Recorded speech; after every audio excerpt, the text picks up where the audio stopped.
चैनलों के माध्यम से और विभिन्न टीवी प्रोग्राम्स के माध्यम से और विभिन्न मूवीज़ का निर्माण करके किस प्रकार से हिंदुओं की धार्मिक आस्थाओं को खंडित करने का प्रयास किया जाता है कि इस प्रकार के मूवीज़ को कहीं ना कहीं बैन करने की आवश्यकता है। अपभ्रंश जो है वो स्वीकार्य नहीं है।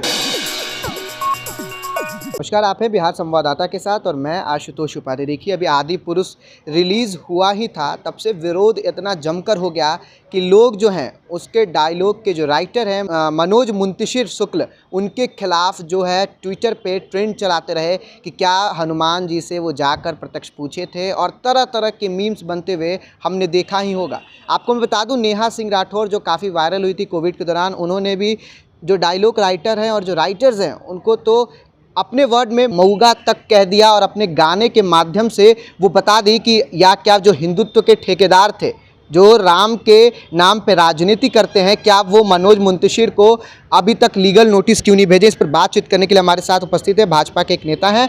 क्या नाम हुआ आपका? सुमित। टीका चंदन लगाए हुए हैं आप, इसीलिए प्रश्न आपसे सोचे पूछ ले जरा।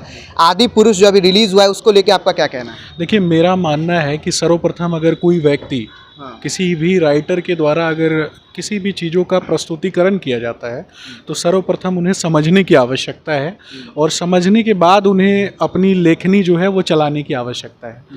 मेरा मानना है कि उन्हें धार्मिक आस्थाओं के साथ किसी भी प्रकार से किसी भी व्यक्ति को खिलवाड़ नहीं करना चाहिए। किसी भी धर्म, किसी भी संप्रदाय और किसी भी मजहब पंथ के खिलाफ और उनकी धार्मिक आस्थाओं के खिलाफ अगर कोई भी व्यक्ति अगर विभिन्न तरीक़ों से, अगर सिनेमा और अन्य चैनलों के माध्यम से भी अगर कोई व्यक्ति गलत करने का प्रयास करता है तो निश्चय ही उसके ऊपर कार्रवाई होनी चाहिए। तो भाजपा तो हमेशा जानी जाती है हिंदुत्ववादी विचारों के लिए, अभी तक भाजपा इस पे नोटिस क्यों नहीं दे दी? देखिए, ये मेरे हिसाब से विभिन्न संस्था जो हैं विभिन्न संस्था जो हैं इस देश में, वो सभी इस विषय पे कार्य कर रहे हैं और इस विषय को और भी देखने की आवश्यकता है।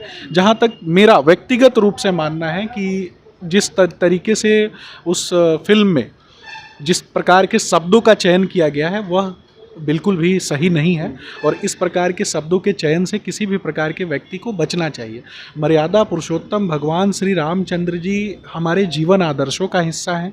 मर्यादा पुरुषोत्तम भगवान श्री रामचंद्र जी के जीवन आदर्श, संस्कार और परंपराओं पर इस देश की नींव रखी गई है।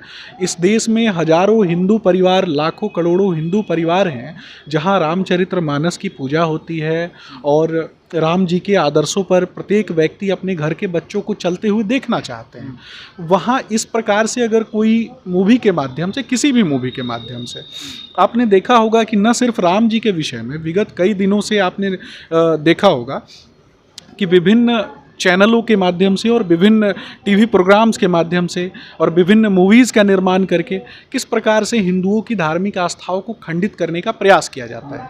और आम लोग जो हैं और हमारे समाज में जो युवा हैं, बच्चे हैं, वो कहीं ना कहीं इन चीज़ों से दिग्भ्रमित होते हैं।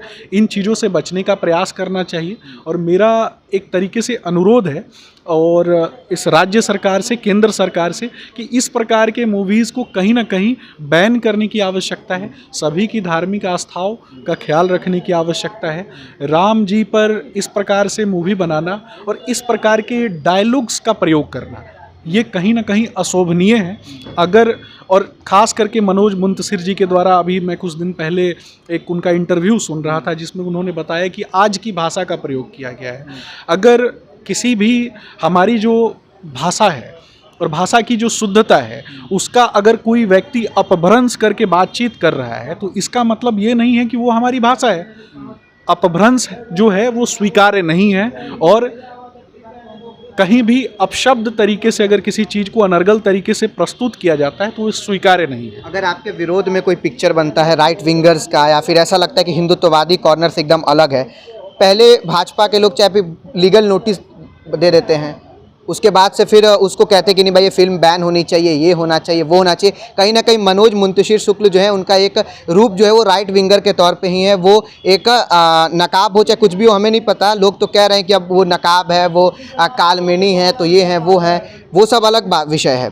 लेकिन क्यों नहीं इस पिक्चर को लेके, भाजपा भी केंद्र में सरकार भी है, क्यों नहीं लीगल नोटिस उनको दिया, क्यों नहीं बैन किया गया जो और से, क्योंकि काठमांडू ने बैन कर दिया भारतीय पिक्चरों को। देखिए, महत्वपूर्ण ये नहीं है कि वो व्यक्ति कौन है, महत्वपूर्ण ये है कि वो किस प्रकार से धार्मिक आस्थाओं को चोट पहुंचाते हैं। सबसे महत्वपूर्ण ये बात है, मैं भारतीय जनता पार्टी कला संस्कृति विंग से जुड़ा हुआ हूँ, तो आज से पहले जिन मूवीज़ के माध्यम से हमारी धार्मिक आस्थाओं को खंडित करने का प्रयास किया जाता था, अभी हाल ही में आपने देखा होगा कि एक मूवी आई थी जो माँ काली पर मूवी बनी थी, और जिसके खिलाफ हम लोग FIR करने गए थे। हमारी जो संस्था है, हमारे साथ जो जुड़े हुए लोग हैं, हमारे जो अध्यक्ष हैं, हम सभी इन विषयों पर चर्चा कर रहे हैं। इस पे किए क्या आप लोग? हम लोग इन विषयों पर चर्चा कर रहे हैं, और आगे क्या प्रारूप होगा आने वाले कुछ दिनों में आपको स्पष्ट रूप से दिखाई देगा। लेकिन वो कह दिए कि जो डायलॉग्स थे अब उसको चेंज किया जाएगा, फिर से रिप्रेजेंट किया देखिए, जाएगा। मेरा मानना है कि शुरुआत में ही गलती अगर न हो और किसी भी प्रकार से धार्मिक आस्थाओं पर तो चोट पहुंचाना और उसके नाम पर ये बोलना कि गलती हो गई है, तो ये कहीं ना कहीं क्षम्य नहीं है।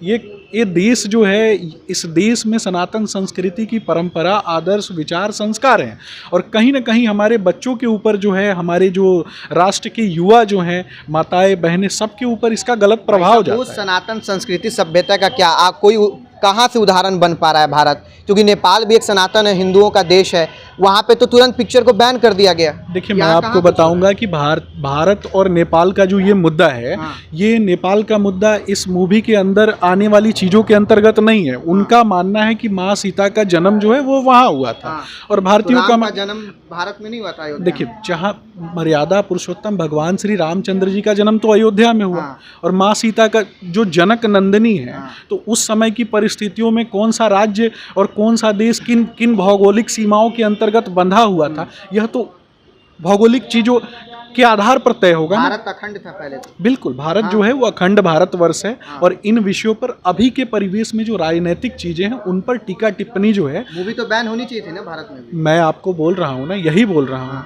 कि इन चीज़ों को देखने की आवश्यकता है। हमारे जो कला संस्कृति विभाग के जो सीनियर पदाधिकारी हैं वो इस विषय को देख रहे हैं, और निश्चय ही इन विषयों के खिलाफ जो है वो प्रदर्शन भी हो रहे हैं, और आने वाले समय में भी इस पर कार्रवाई जो है वो किस प्रकार से होगी ये भी देखने की आवश्यकता है। तो आपने सुना, भाजपा के नेता हैं, युवा नेता है, कला संस्कृति मंच से जुड़े हुए हैं, साफ साफ तौर पे कह रहे हैं जो ऐसी पिक्चरों का निर्माण करना जो कि आम जनमानस, जो हिंदू के जो लोग हैं उनके ऊपर ये एक तरीके से बहुत ही सरासर गलत है, और उनके भावनाओं को हताहत करने की ये मुहिम एक तरीके से समझ लीजिए चलाया जाता है।